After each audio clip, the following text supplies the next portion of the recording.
if you know how to do something, if you're an expert, you've achieved something, I want you to think about the steps you took to get there.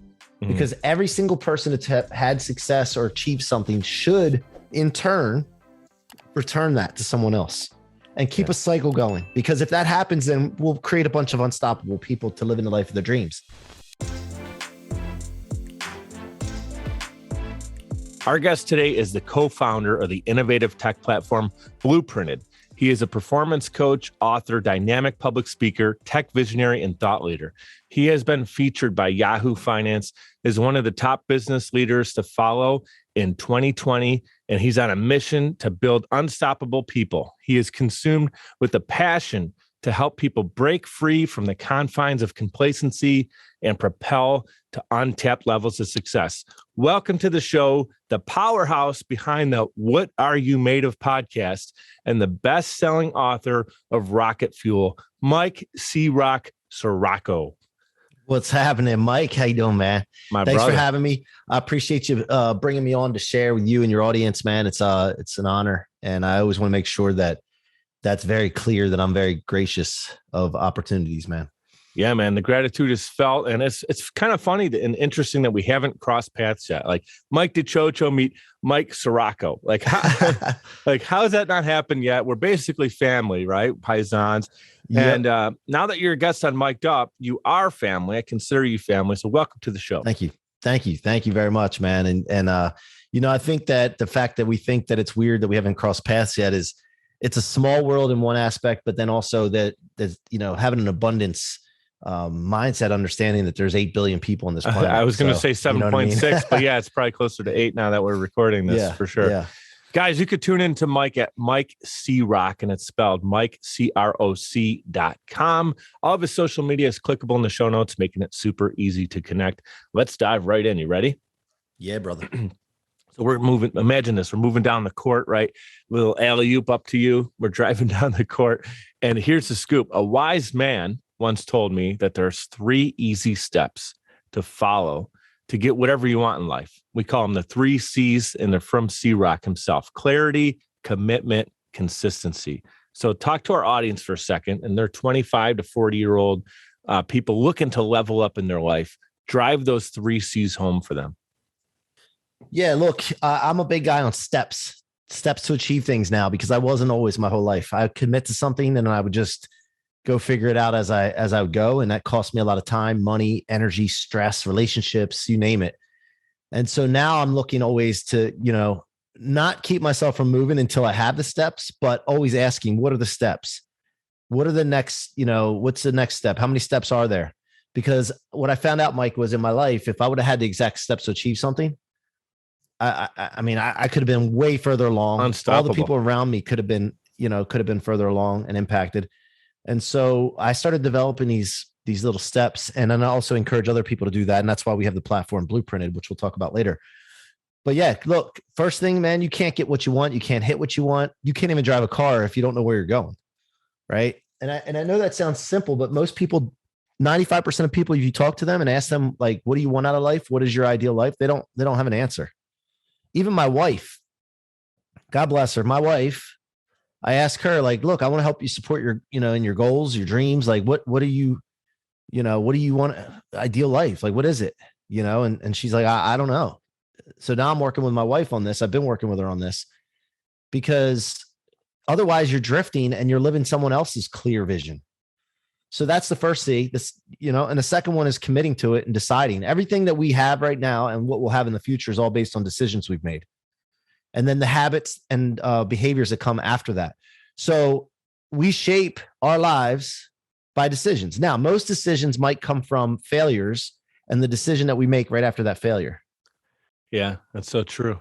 That could be a disappointment. That could be a discouragement from other people. A lot of things can fall into that failure bucket, but we make a decision after that. And then that controls. It's like if you take a cell phone, right? And cell phones have operating systems, and they have this one main operating system. But then what happens when we download apps? Right. It starts to get bogged down a little bit. Yeah. That's the decisions that we're making after failures. And these apps come in, and then before you know it, your phone slows down. It doesn't work at all. It freezes up. And that's what happens in our lives. So clarity, commitment and making a decision. Okay. And then consistent actions towards that clear vision. And I just to make it simple, obviously there's other steps of stepping into being and already being who you want to be and all that. Yeah. But that keeps it simple for me. And well, I think always simplicity works though, Mike, because if we get into some kind of really deep 300 level stuff, it's like the very few people are going to be able to follow that. And that's not to say that people are dumb or anything. It's just everything in life that we do at a high level can be simplified, right? I mean, the greatest authors in the world write books like John Maxwell.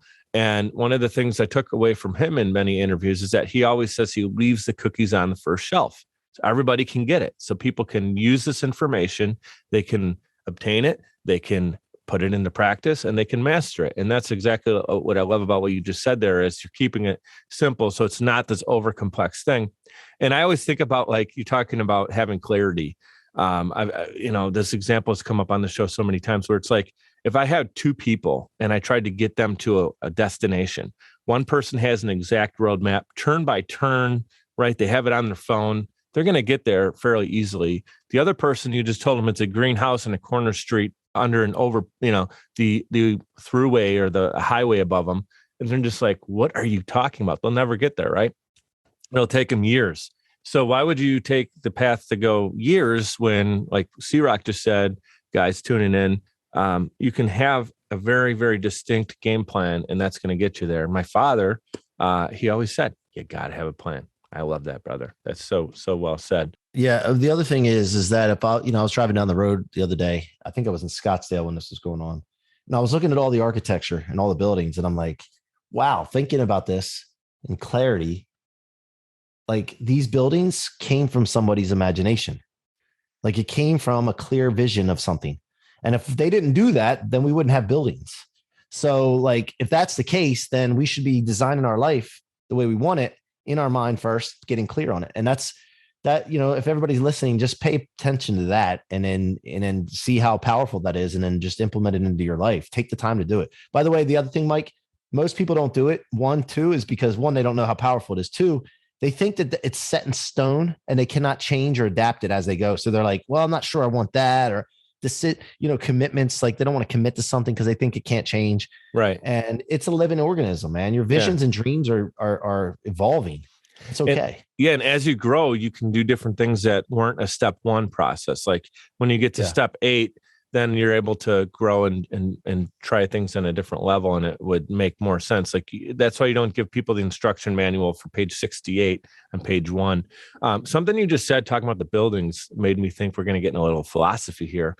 Another beautiful analogy with buildings is that you need to build the foundation first. Those buildings, as beautiful as they could be designed in someone's mind, they don't stand soundly without building a foundation, which are those simple steps. Again, you have to have the ground floor. You got to have your stable, however it's built. And then you can add in the windows and the beautiful architecture and all that later. Yeah, 100%. And it also comes down to your mission and calling and your core values, what you're going to stand for, because, learning at a lower gradient is important because people get lost if you start too high. But same thing with your foundation. You're building a foundation for learning and knowledge. But for yourself, when you have your clear vision, you got to understand what your non-negotiables are. You got to understand, you got to set all this out up front, because that way, when you go forward and you're making decisions towards that ideal life, and then commit consistency towards that with your thoughts, words, behaviors, and environment that you keep, you need to make decisions quick a lot of times. And the only way to make decisions quick is very clear, binary decisions, either towards or away, building or destroying. And that allows you to, what allows you to do that is your foundation that you're talking about. Yeah. And I know a lot of this is in your book that just came out, Rocket Fuel. Congrats on the success of the book, man. It's literally blowing up. Your hand is probably sore from all the book signings that you've been doing over the last few weeks. Can you give our audience a little inside scoop on some of the value that's packed in there? Just something you want to riff on there. I came from a lot of brokenness, man, and I had to put that in the book. So not to play a victim or anything, but to get people to understand where I came up with this rocket fuel concept or law. John Maxwell's got his leadership laws. I created the rocket fuel law. And basically, when I was about 8 years old, first of all, I don't remember my parents ever together. And I did the every other weekend thing, the child support battles, the custody battles. Then you add step parents into the mix and other kids into the mix, and then chaos ensues. And when there's chaos and confusion, it's very difficult for success to happen. So what I noticed at a young age is that I had the ability to cause and create my future. Mm. Now, I wasn't really conscious to this. It was a subconscious thing. Yeah. But once I realized this, then I started making decisions that like controlling my destiny. Now, when I did that, I'll give you an example. I moved in with my dad when I was 8 because my mom was moving on to her third marriage. And I want you guys to think about this in your life and what catalytic moments were like this in your life where you decided to make a decision, and you can see how it shapes your life. I moved in. My dad was on to a second marriage to my stepmom, and she didn't get along with my mom. Of course, most of the time that happens, or my dad's side of the family. And so I still wanted relationships with those people. She didn't. It caused conflict. Abuse happened. And for 3 years, from 8 to 11, I was in an abusive situation. But I also realized once I saw my friends and their house and they had loving families, and like you could have that too. Here's the clear picture. I want that kind of family. Yeah. Right. So then I make a move and make a decision to take action to get out of this environment. And so I told my mom about what was going on with the abuse. She filed court papers. My dad got those court papers one day. I came home from school after waiting weeks for them to be delivered. And by the way, my dad, he was my hero. He had big, thick forearms and rough hands because he was a mason. He laid brick and block and concrete, and he was a hard worker. And he used to always, he had money, but he used to carry a wad of $100 bills in his pocket with a rubber band around it because us Italians don't carry wallets. That's it. Well, right? Everything's cash. You got to have cash. Yeah. Yeah. So he used to show us the money all the time. And when I got those papers delivered to him, and I came home from school one day, he sent me to my room, and I just waited for my hero to come back and confront me. And I remember my mom telling me, you need to stick to your guns, because people, when you believe in something and when you're going to listen, when you make decisions and you're going to set out on a course of your clear vision, there's going to be people that hate on you, discourage you. Why are you doing that? Why are you working so hard? Why would you want to do that? You think you can do a podcast? You think you can write a book? What makes you think you can be that person? Right? All these things are going to happen. My mom told me this when I was young, and she's not a perfect lady. Sure. We call her crazy mom. My kids call her, that's how they address her, crazy mom, in a loving, endearing way. But she was very good at imprinting things into me at a young age that I was going to be a leader, inspire people, and the fact that you need to stick to your guns. And so my dad confronted me about these papers, and I said, you know what, I'm not going to get into discussion about this. He said, yeah, it says you want to leave here. No, you already made my mind up. He said, okay. So he takes the wad of $100 bills out. He peeled one off, crumpled it up, and he threw it at me. He said, you're going to need this then when you're living on the streets with your mother one day. And this is in the book. I wrote some stories and little anecdotes about this, because at that moment, a spark was lit in me that still hasn't been put out to this day. I don't use that as much, and I'll explain why in a second. But I took that moment right there and I stored it in my tank instead of my trunk. Most people store things like this in their trunk, and it slows them down and weighs them down. I put it in my tank. I convert it into rocket fuel. I become unstoppable. And if you do that with anything in life, you take the things that would normally slow you down, stop you, and you put it in your tank and convert it, whether it's a training session, motivation, anything, you become unstoppable. And so that moment did that for me. And I used that for, probably 30 some years. How old were you at the time, man? 11, 10, 11. You said 11. Yeah, that's what I thought you said. And I was like, did I hear him right? To have that kind of, let's call it what it is. That catalytic moment. Yeah. You had to have some thick skin to be able to go in there knowing that you were already being, sounds like physically harmed. And then to go in there and stand up to him, man, that takes a lot. And then at that age, to realize that things happen for you, not to you, that's something that's a very mature thought. I didn't get into that frame of mind until I was after my divorce in 2017. I realized all this stuff was felt like the world was falling apart. And then I realized, okay, if I could turn this energy into how it's happening for me, right? Just like you did. And then you used it in front of you. I like how you said fuel instead of the trunk, because it's holding you back opposed to launching you forward. Really, really great insight. People, anyone tuning in right now, thank you for being with us. We don't know your life situations personally, but whatever it is that you may need to take something that really hurt you and flip it around and say, this can be my fuel. Then you really become unstoppable, like C-Roc here, and he's done it. And now he's hanging out with guys like Grant Cardone. He's at his 4th 10X Growth Con recently. I'm a huge fan of Grant, read all of his books. One of the first guys that changed the way I think about big picture things. And so talk about Growth Con. How did that go? Yeah. Yeah. And by the way, when you're talking about that scenario, it's all in the story that we tell ourselves. Your reality is the story that you tell yourself. Yeah. So you can make it whatever you want. And that's a key factor. If you're taking notes, you want to write that down. I can make it whatever I want. So GrowthCon, by the way, Grant wrote the forward for that book. There's a story behind that too.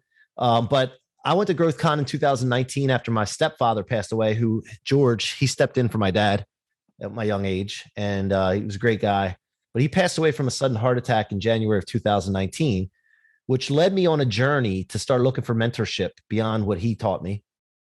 And I ran into a guy. He said he was going to the GrowthCon. I ended up buying a ticket and heading down there. And I just witnessed energy, bigger think, just stuff that I wanted to start doing, because I felt like I realized at that moment that I was playing too small of a game in my life. I'd been making money in the mortgage space, the real estate space, kind of golfing 3 times a week, hanging out, living life, comfortable, complacent. And then when I look at it, I'm like, wait a minute, when you retire to Florida, which a lot of people do, and then the fellas golf, right? That's retirement. I'm not ready to retire. What kind of crap is this, right? And I have a lot of potential, and I'm a huge being. If you haven't been able to tell already, I have a huge spirit and being inside of me, and I needed to do something bigger. So I was entertained by that GrowthCon, but I also was challenged by it and inspired by it, and realized all the people on the stage were people just like me, but probably not even as big of a being as I am. And here I was wasting all this potential. And I thought that was unacceptable. So I set on a mission from that point on to share my story and start impacting people and create unstoppable people by anybody that I have access to touch. And from there, man, I just started developing relationships inside. I invested with Grant in his programs. I brought it home to my company. We started having success. I started sharing the success. I committed. This is the type of person I am. When I buy something, I commit to something. I say, look, I'm going to be a case study. I'm going to make those people look good, because that validates my purchase. Right. Right. For sure. So why would you do anything less? Yeah. I love that. Well, most people I know. People don't. It was a rhetorical question. Yeah. Sure. Well, they buy stuff and then they want to complain it doesn't work, and they want to blame the person they buy it from. Right. Exactly. Yeah. So I started building relationships inside the organization. I became friends with Jared Glant. My wife and his wife became friends. We went to dinner, hung out. And then I just started saying, you know what, look, I don't know what it's going to take or what it's going to be like, but I want to be in an environment with you guys because I think I can help the mission, the 10X mission. And I know you guys help me. So all the big things that they do, my thought process is I don't want to be involved in it. I want to push them. Even as like, I didn't have the success that Grant has, right? I haven't been, but why can't I be a catalytic part of it where it pushes it further? So I just get this weird thought in my head, like, and I say weird because most people don't think this way, where I could be a person that pushes them over the edge to something in a good way. Mm-hmm. So that went through my head and I just started operating that way. And what that did was in my personal life, my businesses, it pulled them forward as well. And before you know it, I got into tech. Long story short, with a guy that has a tech company and wants to build, scale, and sell 10,000 tech companies in 10 years. I like that mission. That's big enough for me. So I jumped on board. Got your attention. And I introduced Jared Yellen, who's my partner in that, to Grant and Jared Glant. And they decided to start the 10X Incubator.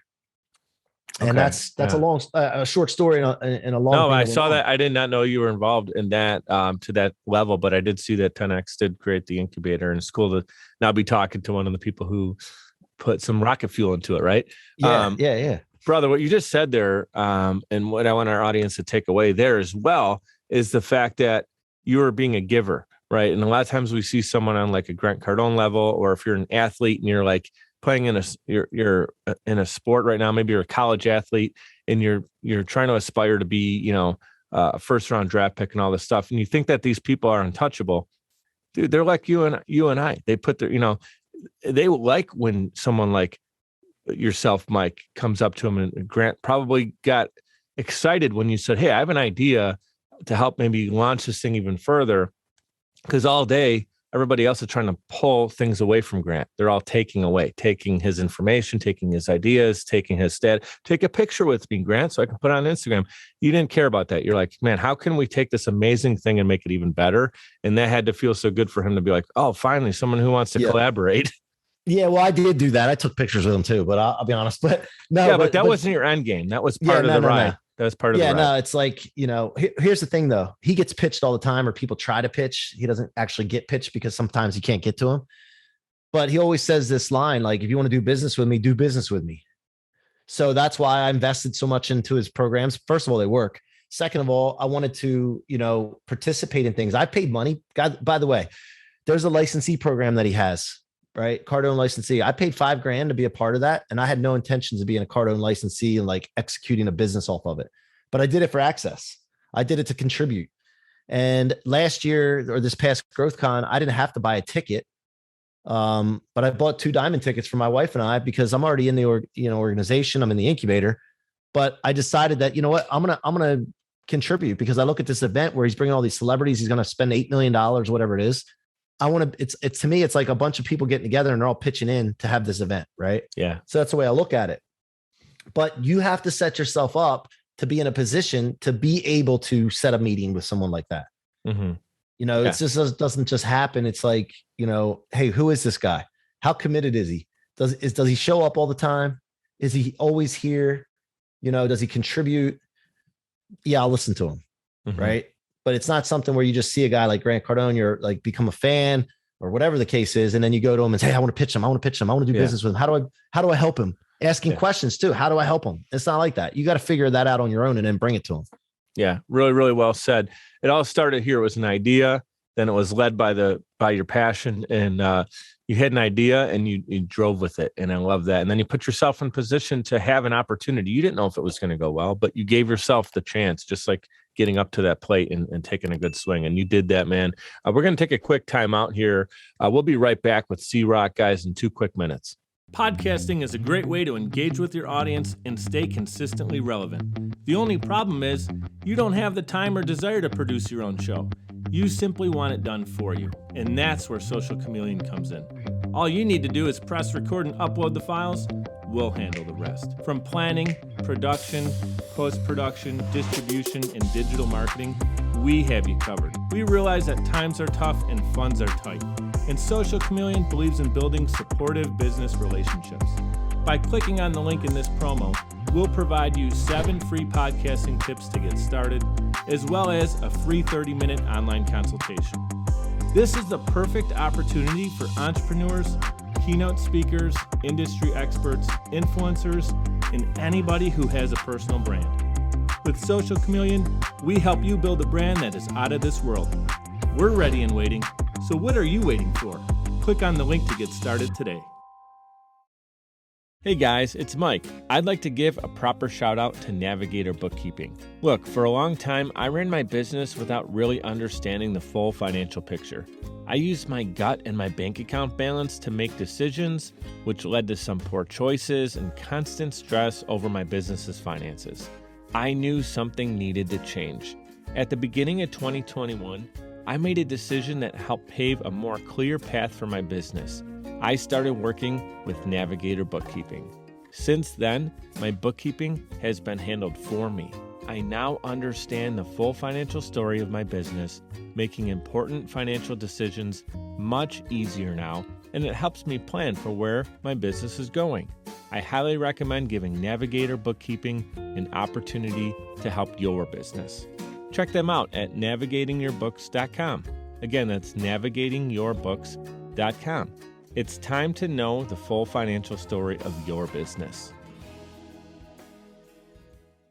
All right, we're back in action with Mike C-Roc Ciorrocco. You guys can connect with him again on social media. I have his website clickable in the show notes as well for you. So you talked a little bit about mini C-Roc, if you will, your 8 to 11-year-old self going through some tough times. If you could take us a little bit past that point, then once you started to change that, you saw the other families and you said, man, there is beauty in this world, and I want that, and I can get that if I just push through and remove myself from a bad situation. So think of like maybe the middle school years into the high school, and you start to think about, what am I going to do with the rest of my life? What were your dreams then? And share as much of the story and how you really built yourself into this great business person that you are today. Well, I still think I'm on the way to being great. So that's one thing. But when I was younger, I played football. when I left my dad's house, I started playing the Pee Wee football, went into high school and all that, and wanted to be a football player. I just never grew tall enough or fast enough. But I played in college. And, I was always a straight A student, didn't drink, didn't party in high school, was focused, man, laser focused. And I wanted to either be, a football player or a sports broadcaster or something like that. Right. Mm-hmm. And I got to college and I came from a smaller town. And when I got to college, there was a lot more girls and parties. And before you know it, and by the way, there were some moments in there where, like, I came from like a lot of broken people. My grandmother committed suicide right when I was going to college. Oh, no. I had, people in my life just weren't there, like, right. And I don't want to point the finger at those. It was on me, but I reacted to those things the wrong way. So I was trying to escape. Right. So I went and escaped chasing women, drinking, partying, drugs. And before you know it, I dropped out of college with a 4.0, stopped playing football and started working in the bar and restaurant business, which was a bad thing if you're partying, because you go to the restaurants, sometimes you're drinking at the bar, then you go to after parties. Yeah. You never escape the environment, right? Right. It's cash business. And, it just led me down the wrong road for a period of time. And there was a dark period, which I'll talk about in the book a little bit as well. But for about 5-6 years where I was just lost, man. And it got dark. And there'd be moments of time where I was by myself and, like, I'd have this like moment of like awakening, like, wait a minute, what the hell am I doing with myself? Like, how did I get here? And I realized I was in a pattern of behaviors of my family and the people that were around me, which I always thought, like, there's no way I'll ever do that. Right. Nobody ever takes their first drink or drinks, smokes their first joint or, does cocaine first time and thinks it's just, it's going to turn into the lifestyle. It's just, right. It's just stupid, man. But it's the door that opens. Yeah. Yeah. And then it doesn't just open. It's like kicks in, man. It's yeah. Like, so I met my wife and she helped me she didn't know she was helping me, but she helped me recommit myself to the life I wanted. Right. Mm-hmm. And so at a young age, I didn't really follow those passions that I thought. I was kind of like, I got to do what I got to do. So I got in-home sales for a while. For 9 years, I did in-home sales, sharpen up the sales game, but it definitely wasn't what I wanted to do. And I was not living the life I wanted to live at that moment, which carried through into all areas of my life. When you do that, your relationships suffer. Luckily, I've stuck it out. Like, our marriage has been wonderful, ups and downs, but we're almost 20 years in now. Congratulations, man. That's awesome. Yeah. Thank you. And it's not easy, man. It's like, it's a journey. Mm-hmm. And my wife had to put up with a lot of shit, and so, but, like, now I'm living the life of my dreams. Like, I'm doing what I want to do and I cause and create the outcomes that I want. Yeah. Well, I mean, you got a life partner there, 20 years. Kudos. Shout out to your wife, man. That's awesome. And the fact that you guys get each other. She was there for the tough years, putting up with some of the shenanigans that you had to go through and live. But now you guys can appreciate each other on a whole different level. And that's how you see people who stick together. In a different situation, one of my favorite bands is the Red Hot Chili Peppers. They just released a new album 2 days ago. And these guys, I just realized, they got together 40 years ago and they've had, you want to talk about crazy party and drugs, the lifestyle, and 40 years. And it's not the 4 original members, but it's like the same 4 members from 40 years ago. It's incredible, just incredible that these guys are still creating great music. And it's like a marriage. There's not every moment is, the highlight reel, the Instagram post. Yeah, not everything is what you want to share with everybody that's tuning in, but it makes those moments of sticking together so much stronger and more meaningful that you guys have come together. And that's the same thing with like business partners. Like, you're in it for the good times, and sometimes there's the rougher moments. So I think that's really beautifully said. Yeah. And it's all part of the story, right? Like, there's punctuation in stories. There's sentences and paragraphs, and so that's what you got to look at it, is every event that's going on is part of the story. Well, that's the thing. Like, if you only had these, every day was a beautiful, shiny, blue sky, no clouds, the appreciation starts to go away. You know what I mean?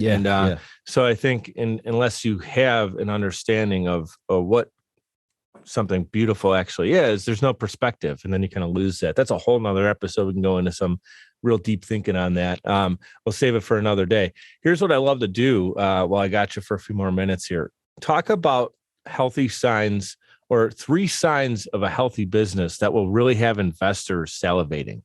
What are the 3 key things that a business needs?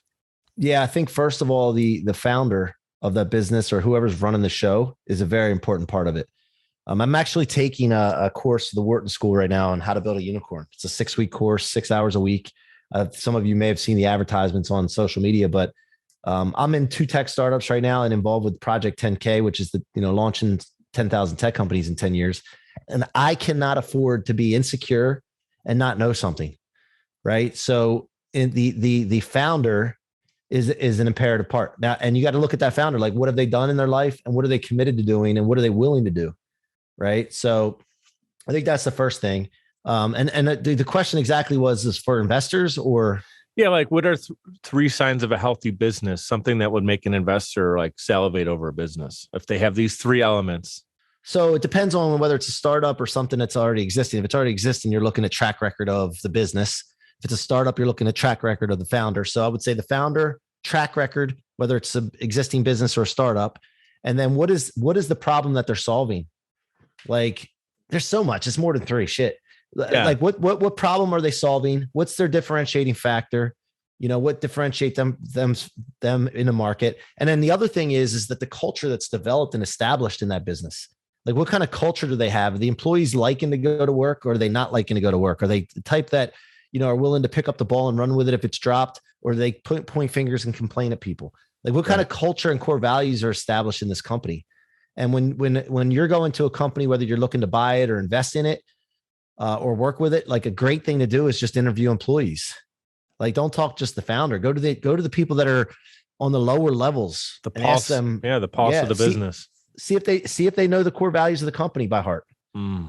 Really my good. companies, my people know the core values. You ask them, they'll be able to tell you exactly what all 5 core values are. Yeah. At a drop of a dime, because we made sure of that, because that's what we use to discuss things in our company. If we have a conversation, it's all done through the core values, and we hire and fire via the core values. Mm-hmm. That's incredible. Yeah. Again, it's like what we talked about early, Mike. We talked about those real simplistic. It doesn't have to be 3, but I just wanted to kind of make sure we didn't go too far down on that. But there's some really core values, some really simplistic things that you can follow, right? The foundational elements. And I think it is really important for everybody on the team to understand. That's the same thing I do here at Social Chameleon. And it's a podcast agency that I built a few years back. When I bring someone on or even prospect them, it's like, I want to see their interest level and what we're doing as a mission. And if something already feels off, it's kind of like on a date. If something just core value is way out of whack, that's an alarm, right? Misalignment. Yeah. Beep, beep, beep, beep. Yeah, it's going off. So that's really important that you guys are all moving in the same direction. There's a lot of force and power behind that. I think that's really well said as well. Here's what we teased a little bit at the top of the show: Blueprint. Blueprinted is the business. BLOO printed, all one word. Nobody, I saw this on your website. The quote was, "Nobody likes to sit through an online course." I think we can all laugh. And over the last couple of years, the pandemic, everybody's been online. And so I agree with you on that. Can you give us a scoop on Blueprinted and how that actually like takes that whole concept of task-based learning and really runs with it? Yeah. So I've built courses, I've taken courses, and I also, have a lot of friends that do courses. Right. And I've noticed something that, first of all, most people don't complete a course. I think the numbers, you can argue what the number is, whether it's 83% of people don't complete. I've even seen numbers that only 3% of people complete courses. And so there's a problem. And what is the problem? Well, I know when I'm watching a course, I'm looking for the speed up button on the video. I can't sit at normal speed and watch a video. I need to speed it up. YouTube videos, I speed them up. Yeah, 2x. I like, time is valuable to me. So I can't sit through a course and, I'm looking at, where's the cliff notes, man? Right. Like, tell me what to do. I don't want to sit here and consume. I want to take action. In most courses, you're not taking action. So I started thinking about this, and I looked at my life, and I mentioned earlier, what if I had the exact steps to achieve things in my life? If I wanted to start a podcast, what if I had somebody telling me a checklist and exactly steps to follow? And then when I'm done, I know that I have a podcast. Mm-hmm. If I want to develop a personal brand, what's the best way to start? Where do I start? How many steps are there? So because a lot of people, Mike, what they do is they don't know, they're worried about if they start on step 4 of something and they miss something. So they don't even start at all. So I wanted to provide a platform, a marketplace where creators and experts can come in, coaches, consultants, trainers, advisors, and they could provide the exact steps so that somebody could follow in their footsteps of exactly how they accomplish something. And all different categories, from travel, relationships, business, whatever it is. How did you do it? What were the steps so that I can do it? And that's what we did with Blooprinted. We created a marketplace of step-by-step processes in all different categories. Dude, I think that's awesome. It reminds me, we talked about this whole roadmap idea, and I keep thinking of like my iPhone with the maps up. They don't tell you what the road looks like, or how many trees are on the side of the road. All those little things, like you said, just get me through all that. I need to know. Okay, 100 feet, make a right turn. 2 miles, make a left turn onto this on-ramp. Right? Like, we need those important details to learn and to actually get to where our desired result is. We don't need all the little things all the time. I mean, sometimes if it is valuable, we certainly do need it. But I think that's really a beautiful thing, is like you're helping the entrepreneurial mind who doesn't have all day to just sit in front of their computer or desire to do that anyway, even if they did have the time. You're giving it to them in a clean, concise way. They can learn, they can go back, they can relearn. Beautiful. And then the idea of Blueprint, I love it because there's so many different things you can learn, you name it, you can learn it on that system, and it's really, really cool. That's awesome, brother. Yeah, and we talk about learning. Like, thank you very much. I don't want to talk about learning a lot because you can learn on the fly. I want to get results, right? I want to accomplish something. I want success, and I'll learn as I go. I don't want to learn first and then never take action and never get success or results. Yeah, results are not most people are chasing results all the time, right? Yeah. My coach just told me this the other day. He's like, dude, stop chasing results. You create results, but you can't create results without action. And so that's what this is all about. I'm tired of, like, there's so many, I actually am blown away by the fact that some of these course platforms have done so well, because at the expense of people not getting results and getting better and being successful, which is crazy to me. So that's why we stand against that. Yeah, you need a blueprint, but you have to do the action. And that's just kind of, it sounds like it's silly to say it, but it isn't silly, because you just said that like 90% of people, they buy the book, they don't even read it. And then if they read it, they don't do the things that it says to do in the book to course correct in their own life. So that's really so true. And so Blueprint is a way for people to learn, but take the action. And action's a word that Grant Cardone has, and I hear his voice in the back of my head. Take action, baby. 10x. Massive action. Right? What about this though? Like, what about the fact that there's an accountability factor too? Even with courses, like, we're putting innovative features inside of Blooprinted that's going to make people wake up. Like, if you bought a book, Rocket Fuel, and you bought it and it was just sitting there on a shelf, and you don't pass that shelf every day, and it's just sitting there on the shelf, you're not going to remember to read it. But what if I took that book and every time you woke up, I put it right up in your face? Like, you wanted to read it at 10 o'clock in the morning. Every time at 10 o'clock in the morning, it's in your face. What if we could do that? Do you think people would do more? Absolutely. I just thought of an idea. I'll give this to you. You could do something with it if you want. But when you buy a book, to actually have like an app that comes with it that asks you kind of like questions, like you go through it almost like Grant has the blank pages that you can write in. And I always do that. Yeah. But like a digital version of it. And then it asks you kind of like, you get quizzed basically to make sure you're going through the damn book. And if you don't, it's going to keep popping up. Reminder, you're 2 chapters behind. Like you're committed to yourself that you'd have this done by 4/1, and you're still on chapter 1 and you should be in chapter 2. That's a cool idea. Now, and then some people, the critics will say, well, that could be annoying. Well, goddamn right, it should be annoying. Yeah. Well, if you bought we're not trying to be nice. I'm not worried about like not pissing people off. I want to get results for people. Yeah. What's annoying is 2 years. You're still in the same, you're in the same boat you were 2 years ago. That's cut the shit, man. I don't want to hear that stuff. So like, I'm not worried about developing a product, a tech platform that's not going to piss somebody off or annoy people, because we want results. And if we're going to really stand for results and take responsibility for results, then we need to do what we got to do it, despite somebody getting upset or what have you. Yeah. That's a mic drop moment right there. I love it, brother. Here's the deal. You wrote Rocket Fuel, so you are an author. I want you to put this into a little bit of a different, use your imagination here for a moment. You're the author and protagonist in your own life story. So you get to write the ending, and God willing, you continue to live a long and prosperous life. You're looking back on it and you get to write the ending. right? You get to define your legacy. What would that be? Well, first of all, like if I die, I want people to think, not think, but say that, dude, every time I got around C-Roc, I just felt unstoppable. Like I got this feeling that I could do anything.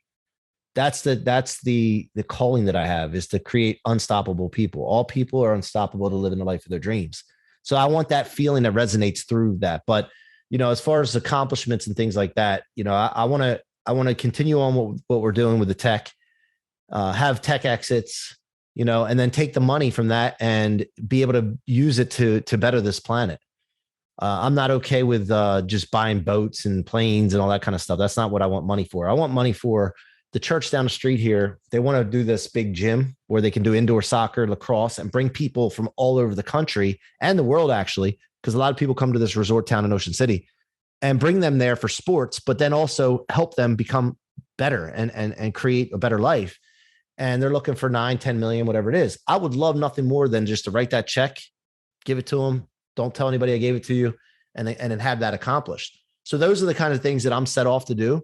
Along with, I just had this thing recently come up that I want to be a movie star, and I'm 40 something years old. Yeah. And I'm like, well, a friend of mine on Clubhouse, Bobby Del Rio, is an actor and producer and screenwriter. And I said, Bobby, first of all, wouldn't it be a great story that somebody was in their 40s, decided, remember, everything's based on decisions, decided to be a movie star and went and did it. And then that story could inspire people. And, from there also, so I just started taking action, man. I start thinking about it. My words start speaking it. I start doing actions, and my environment starts to support that decision. I've taken acting lessons, and I'm looking for opportunities to start acting. I don't know where that came from, by the way. It just came, and I'm not going to negotiate with something that comes into my mind. Yeah, dude, you can't control like what comes into your heart, and there's this heart tug. Did you say you're Ocean City, New Jersey area? Awesome, Maryland, brother. Maryland. Okay, Maryland. Yeah. All right, cool. Man, that is incredible. And it's funny. I've actually had a little bit of that as well. That same kind of dream is something that I went to school for media production, just to give you a little backstory of me for half a second. And I always was behind the camera. I love doing that, but I do see myself actually doing a great job on camera as well. And that's something that I will be mindful of as well. And so you're inspiring me just thinking about it. I think it's beautiful, man. Brother. Like, yeah, you don't have to be the 18-year-old actress who goes out to LA on $100 and rubs the right elbows and gets into it. Like, there's people who look like you that are in a screenplay right now that you're the perfect person to play that role. Well, and what about this? What about the relationships that in podcasting, people don't realize the relationships that we've developed? I don't know. What episode are you on, by the way? I don't know how. Well, I just had episode 127 come out Monday. Yeah. Yeah. So anytime you go past 50 to 75 episodes, I would say, and you're serious about it, you start to see something transform in your life, and relationships that you get from this, and the confidence that you get from this, and the credibility you get from this. It's amazing. So then what happens is that you have access to people that you normally wouldn't if you were a starting out actor or struggling actor, to try to get in front of people or get somebody to know who you are. For us, if somebody Googles our name, they're going to see that like we're legit, like we're, established. Right. And so that helps big time. And then you start working on the craft and start, speaking into it and acting, like I said, and keeping your environment surrounded and supporting it. It'll happen. Yeah. I mean, I just talked to somebody the other day. I interviewed her a while back. Her kind of nickname is Mother Martha. She has this crazy survival story of coming from abuse, and she escaped out to Uganda and ended up she's like a celebrity type figure helping that country, and they actually helped her survive. It's this really interesting story. I'm like, I want to get into directing just to direct that movie, because that is an Oscar nod movie, and there's so much more to it. But I'll just kind of for the sake of brevity, that's kind of the teaser on it. With the last couple minutes, I know you got to fly, and I really appreciate you being here, brother. I always say this: the BGBG on my shirt, be great and be grateful. Yeah, you started the show and said, I'm grateful to be with you today, and I'm grateful for everything you just gave us. Is there anything, how do you like to wrap this up and put a big bow on this thing? Yeah, I want to encourage everyone that, if you know how to do something, if you're an expert, you've achieved something, I want you to think about the steps you took to get there, because every single person that's had success or achieved something should in turn return that to someone else. And keep a cycle going, because if that happens, then we'll create a bunch of unstoppable people to live in the life of their dreams. And that's what we're doing with Blueprinted. And if anybody's interested in that, please reach out to me, but you can go to blueprinted.com or you can DM me on Instagram or LinkedIn. And let me know you're interested in being a creator on Blueprinted, because we can't really have a marketplace, Mike, until we fill it with creators, and which we're doing now. But we need to get thousands of people in here creating step-by-step processes. Yeah, I'd be happy to look into that and feed into the podcasting side of it with you. That would be fantastic. I just had the opportunity of interviewing Dr. Bill Dorfman, who he's responsible for those bright, shiny celebrity smiles out in Beverly Hills and Hollywood. And one of the things he said, and you just hit on it earlier, and it's like this really articulates it, is you learn, you earn, and you return. And you're doing that, brother. Like the building that sports complex in the church, that's part of your legacy. That's things like that. That's an idea. But yeah, you've learned, but now you've taken action. So you're earning through your actions. And now you're kind of in the return phase, which is beautiful. Oh, I'm still in the earning and learning. Trust me. Yeah, I'm still in that phase too. Yeah. I don't think that's ever going to stop. Unless you go like this. Back. Oh shit, there's no pulse. All right, then C-Roc is done. But until then, this dude, you're a firecracker. I just want to encourage everyone who's tuning in. Thank you for being here all the way to the end. Number one, number two, check out C-Roc on Instagram. He is just like lighting it up. A lot of my questions came from his Instagram because I was just researching all the stuff you're involved with, and you're really incredible. So I just want to thank you again for being here. Back at you. You got a friend here, and whenever I'm in your neck of the woods, I'll give you a call and we can get together. Absolutely, man. Appreciate you so much for having me, man. Thank you. I'd like to give a huge shout out to everyone for tuning in, especially those who listen all the way to the end to hear this message. Seriously, I appreciate you, and my guests do as well. Giving a quick reminder to subscribe to this show. It's completely free and will allow you to receive notifications when new episodes are released. If you'd like to provide a tip as a gift, you can do so via patreon.com/mikedup. It's spelled MIKED up. Patreon.com/mikedup. You can give as little as $1 per month or as much as you'd like. Every dollar is greatly appreciated and completely unexpected. Appreciate your reviews and your messages coming in on social as well. Keep them coming. Your feedback is valuable and absolutely means the world to me.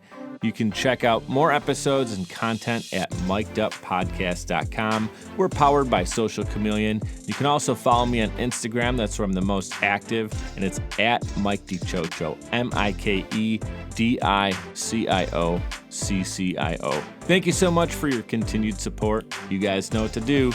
Be great and be grateful.